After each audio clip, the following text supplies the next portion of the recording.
10 కంపెనీల పోర్ట్‌ఫోలియో చెప్తే అందులో 2 కొనుక్కుంటా ఉంటారు. కొంతమంది ఒకటే కొనుక్కుంటా ఉంటారు. వారితో పాటు పోర్ట్‌ఫోలియోలు కొనుక్కున్న వాళ్ళకేమో లాభాల్లో ఉన్నారు. వీళ్ళు మాత్రం మళ్ళీ సెలెక్టివ్‌గా భూతద్దం పెట్టి 2 కంపెనీలు కొనుక్కోవడం వల్ల వాళ్ళు నష్టంలోకి వెళ్ళవచ్చు. మొట్టమొదటిది డిఫెన్స్. అందులో 10 స్టాకులు మనం చెప్తే 279% పెరిగాయి. నిఫ్టీ 31.59.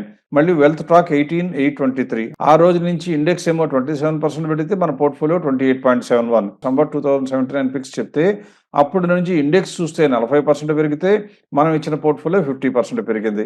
రెడ్ కలర్‌లో మీకు ఒకటి కనపడుతుంది. ఇప్పటి వరకు చూస్తే 9% తగ్గినట్టుగాను, ఇండెక్స్ 2% పెరిగింది కాబట్టి దానికన్నా అండర్ పెర్ఫార్మ్ అయింది. ఇంట్రెస్ట్ రేట్ ఇంకా తగ్గలేదు కాబట్టి దాని గురించి అంతగా హైరానా పడక్కర్లేదు. జులై 22న ఏబిఎన్ ప్రోగ్రామ్‌లో మనం చెప్పేటప్పుడు ఒక పోర్ట్‌ఫోలియో రికమెండ్ చేస్తే 1.59% తగ్గింది. ఆ ఒక్కటే ఇండెక్స్‌ని బీట్ చేయడానికి సాధ్యపడలేదు. 12 పోర్ట్‌ఫోలియోలు బీట్ చేశాయి అంటే ఫాలో అవుతున్న అప్రోచ్ 100కి 100 పాళ్ళు బ్రహ్మాండమైన ప్రాసెస్ అని చెప్పక తప్పదు. ఒప్పుకోక తప్పదు.